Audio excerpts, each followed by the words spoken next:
Welcome to Falcon computer academy. मैं हूं केवल विजय और मैं आज आपको एमएस एक्सेल में 3 बेहतरीन टिप्स एंड ट्रिक्स के बारे में पढ़ाने जा रहा हूं। आज से पहले शायद ही आपने ये टिप्स एंड ट्रिक्स के बारे में पढ़ा हो। तो लेक्चर स्टार्ट करने से पहले हमेशा की तरह यही कहूँगा कि अगर आज की इस वीडियो से कुछ आप सीख पाएँ, कुछ आप न्यू लर्न कर पाएँ, तो इस वीडियो को लाइक और शेयर ज़रूर कर दीजिएगा। और अगर आप एम एस एक्सेल को बिगनर टू एडवांस लेवल का सीखना चाहते हैं तो आप मेरे new channel Falcon Excel Academy का ज़रूर विजिट करें। मैंने इसका लिंक डिस्क्रिप्शन के अंदर ऐड किया हुआ है। तो स्टार्ट करते हैं आज का लेक्चर। तो देखिए मेरे पास यहाँ पे एक टेबल पड़ा हुआ है और इसी टेबल के अंदर इसी डाटा में कुछ मैं डाटा कॉपी करना चाहता हूँ, कुछ को कॉपी करना नहीं चाहता। ज़्यादातर लोग क्या करते हैं कि एक कॉलम को राइट क्लिक करके यहाँ पे इसको हाइड कर लेते हैं और फिर उसके बाद इसको हम यहाँ पे सेलेक्ट करते हैं, इसको राइट क्लिक करके हम यहाँ से कर रहे हैं कॉपी। और कॉपी करने के बाद हम यहाँ पे एक न्यू शीट क्रिएट करते हैं और उसके बाद मैं इसका जूम यहाँ से बढ़ाने वाला हूँ और उसके बाद होम पे क्लिक करके हम जैसे पेस्ट पे क्लिक करते हैं तो आप देखें जो कॉलम हमने हाइड किया था वो कॉलम यहाँ पे पेस्ट हो रहा है। इसका मतलब है कि जो निकालें ये डाटा आपका जो हाइड होगा वो भी साथ में कॉपी और पेस्ट कहीं पर भी हो सकता है, मगर हम चाहते हैं कि जो डाटा हमारा हाइड है वो कॉपी ना हो, बाकी डाटा हमारा कॉपी हो।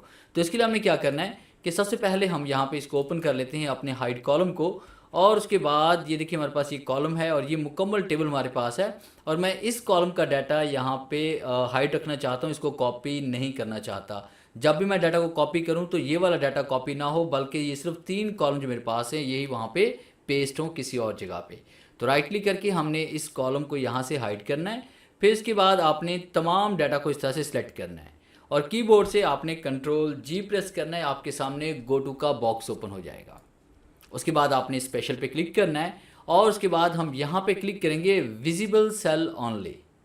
कि आप विजिबल सेल ओनली पे ये कमांड अप्लाई करना चाहते हैं, आप ओके पे क्लिक करेंगे। उसके बाद आप जैसे Ctrl+C या कॉपी करेंगे और उसके बाद किसी भी दूसरी शीट पे जाकर हम इसको पेस्ट करेंगे। जैसे मैं इसका जूम यहाँ से बढ़ा रहा हूँ कंट्रोल और स्क्रॉलिंग करते हुए। और उसके बाद जैसे हम यहाँ पेस्ट करेंगे तो आप देखें कि आपके पास वो थर्ड जो कॉलम था वो यहाँ पे पेस्ट नहीं हुआ, सिर्फ वही कॉलम वही डाटा यहाँ पे पेस्ट हो रहा है जो विजिबल था, जो नज़र आ रहा था। हाइड डाटा था वो यहाँ पे पेस्ट नहीं हो रहा। और उसके बाद सेकंड ट्रिक में मैं आपको पढ़ा रहा हूँ कि यहाँ पे हम ये चाहते हैं कि हमारे पास जो भी डाटा है, जो विजिबल डाटा है वही सम हो, बाकी जो डाटा है वो सम ना हो। यानी आप देखें कि यहाँ पे हमारे पास ये नंबर्स है हमारे पास, उसके बाद यहाँ पे बच्चों के नेम है, उसके बाद यहाँ पे फ़ी है, उसके बाद मैं alt is equal to write करके यहाँ पे एंटर प्रेस करूँगा तो टोटल मेरे पास जो फ़ी आ रही है 45,000 आ रही है। अब अगर इसमें से मैं यहाँ पे कॉलम 3, रो 4, 5 और 6 को यहाँ से राइट क्लिक करके मैं अगर हाइड कर देता हूँ तब भी इसका टोटल 45,000 ही रहेगा। जैसे मैं हाइड करता हूँ देखिए हमारे पास टोटल में कोई तब्दीली नहीं आई। बाकी आप देखें कि यहाँ पे हमारे पास वैल्यूज़ जो हाइड हो चुकी हैं वो हमारे पास कम हो चुकी है, मगर टोटल वैल्यू का ही शो हो रहा है हमारे पास। तो हम ये चाहते हैं कि यहाँ पे अगर हम किसी कॉलम किसी रो को हाइड भी करते हैं तब जो विजिबल सेल्स होंगे सिर्फ उसी का टोटल है, बाकी सेल्स का टोटल ना है। तो इसके लिए हमने क्या करना है, एक छोटा सा फंक्शन हम यूज़ करेंगे सब टोटल का। इज इक्वल टू आपने राइट करना है और यहाँ पे हम लिखेंगे सब टोटल और टैब का इस्तेमाल करेंगे। अब उसके बाद सब टोटल में आपके पास 2 सम के फंक्शन इसमें आ रहे हैं, एक 9 नंबर पे आ रहा है, एक 109 पे आ रहा है। तो आपने 109 वाला फंक्शन आपने यूज़ करना है। जो विजिबल सेल्स होंगे उन्हीं को सिर्फ सम करना चाहते हैं तो उसके लिए आपने 109 वाला फंक्शन यूज़ करेंगे। आप 109 यहाँ पे राइट भी कर सकते हैं। तो टैब का इस्तेमाल करते हैं, 109 यहाँ पे आ चुका है। फिर उसके बाद कॉमा टाइप करेंगे और उसके बाद यहाँ पे हमने इसको रेंज देनी है। यहाँ पे क्लिक करते हैं, आपने तमाम वैल्यूज़ को सिलेक्ट करना है, ब्रैकेट क्लोज करते हैं और एंटर प्रेस करते हैं। देखिए 45,000 हमारे पास आ चुका है टोटल। अब अगर हम रो को यहाँ पे हाइड करते हैं, जैसे मैंने राइट क्लिक किया और हाइड पे क्लिक किया तो देखिए हमारे पास जो विजिबल डाटा है सिर्फ उसी का टोटल आ रहा है, बाकी वैल्यूज़ का टोटल नहीं आ रहा। अगर आपसे अनहाइड करना चाहते हैं तो जैसे मैंने इन्हें अनहाइड किया तो आप देखिए यहाँ पे जैसे अनहाइड हुआ तो यहाँ पे आपके पास टोटल वैल्यूज़ का टोटल यहाँ पे शो हो रहा है। और नंबर 3 पे मैं आपको पढ़ाने वाला हूँ कि हम एक ही शीट पे लिखे हुए डाटा को मल्टीपल शीट्स के ऊपर किस तरह से हम ऐड कर सकते हैं। उसमें आपकी मर्जी है, चाहे तो आप उसे फॉर्मेट के साथ उसे आप शिफ्ट करें, चाहे आप कंटेंट्स के साथ शिफ्ट करें, चाहे उसे फॉर्मेट प्लस कंटेंट्स के साथ आप उसे लेके जा सकते हैं। तो उसके लिए हम क्या करते हैं कि यहाँ पे हमारे पास ये शीट है, मैंने इसको सेलेक्ट किया, कलर यहाँ पे चेंज कर लिया, उसके बाद तमाम सेल्स को सिलेक्ट करके हम इसे ऑल बॉर्डर अप्लाई कर लेते हैं।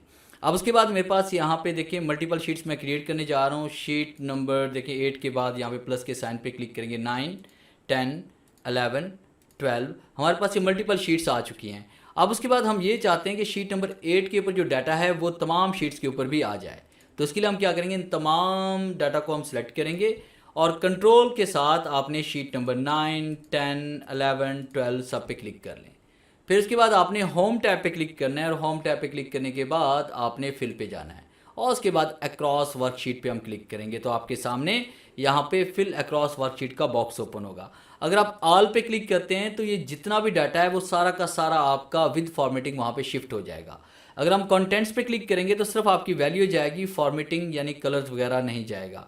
अगर आप फॉर्मेट्स पे क्लिक करेंगे तो सिर्फ आपकी फॉर्मेटिंग जाएगी, आपकी वैल्यू यहाँ पे नहीं जाएगी। तो फिलहाल ऑल पे क्लिक करते हैं और ओके क्लिक करते हैं तो आप देखिए शीट नंबर 8 पर भी है, 9 पर भी आ चुका है, ये डाटा आपको नज़र आ रहा है यहाँ पे, और उसके बाद ये 10 पर भी आ चुका है, 11 पर भी है और 12 पर भी है। तो इस तरह से आप एक शीट से दूसरी शीट पर डाटा आसानी के साथ शिफ्ट कर सकते हैं। तो ये था मेरा आज का लेक्चर जिससे मैंने आपको कुछ टिप्स एंड ट्रिक्स के बारे में पढ़ाया। उम्मीद है आज के इस लेक्चर में बहुत कुछ न्यू सीखने को मिला होगा। वीडियो अच्छी लगी है तो इसे लाइक कीजिए और अपने दोस्तों के साथ शेयर कीजिए। मिलते हैं हम नेक्स्ट लेक्चर में, तब तक के लिए गुड बाय।